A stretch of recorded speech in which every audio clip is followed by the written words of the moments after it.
Tahukah kamu, Yogyakarta bukan sekadar kota pelajar. Ia lahir dari perpecahan kerajaan, intrik politik, dan perjuangan berdarah.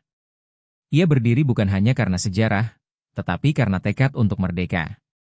Dari sebuah perjanjian yang memecah kerajaan besar Jawa, lahirlah kota yang hari ini disebut sebagai daerah istimewa. Bagaimana sebenarnya asal-usul Yogyakarta? Mengapa ia disebut istimewa? Dan bagaimana kisahnya bisa mengubah arah sejarah Indonesia? Inilah perjalanan panjang lahirnya Yogyakarta. Bab 1, Akar dari Kerajaan Mataram Islam. Untuk memahami Yogyakarta, kita harus mundur ke abad ke-16. Saat itu berdiri sebuah kerajaan besar di Jawa, Kesultanan Mataram. Kerajaan ini mencapai puncak kejayaan di bawah pemerintahan Sultan Agung.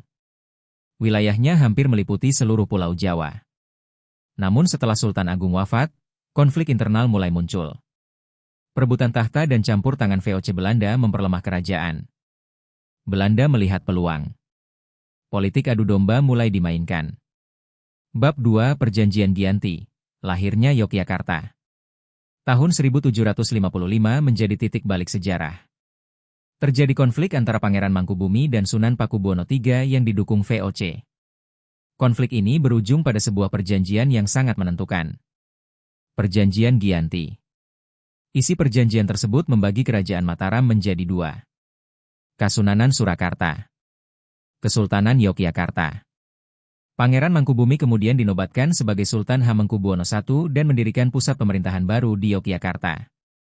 Dari sinilah nama Yogyakarta mulai dikenal. Bab 3, Arti nama Yogyakarta. Nama, Yogyakarta, berasal dari bahasa Sanskerta. Yogya, berarti layak, pantas, atau baik. Karta, berarti makmur atau sejahtera.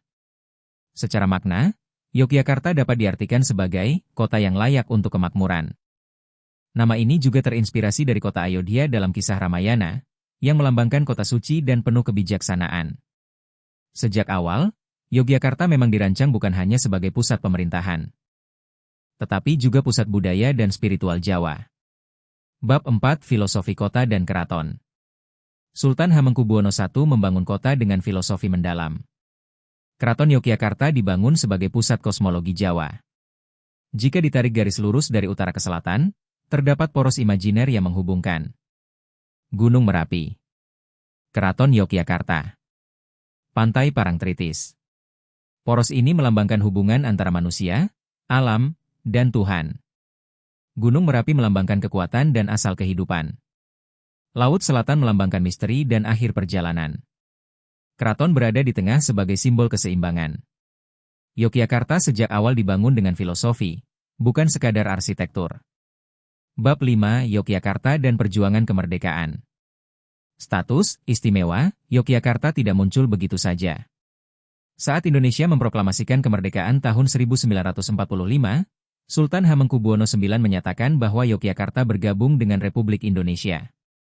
Keputusan itu sangat berani. Karena saat itu Belanda masih berusaha kembali berkuasa. Bahkan pada tahun 1946, ketika Jakarta tidak aman, Yogyakarta menjadi ibu kota Republik Indonesia sementara.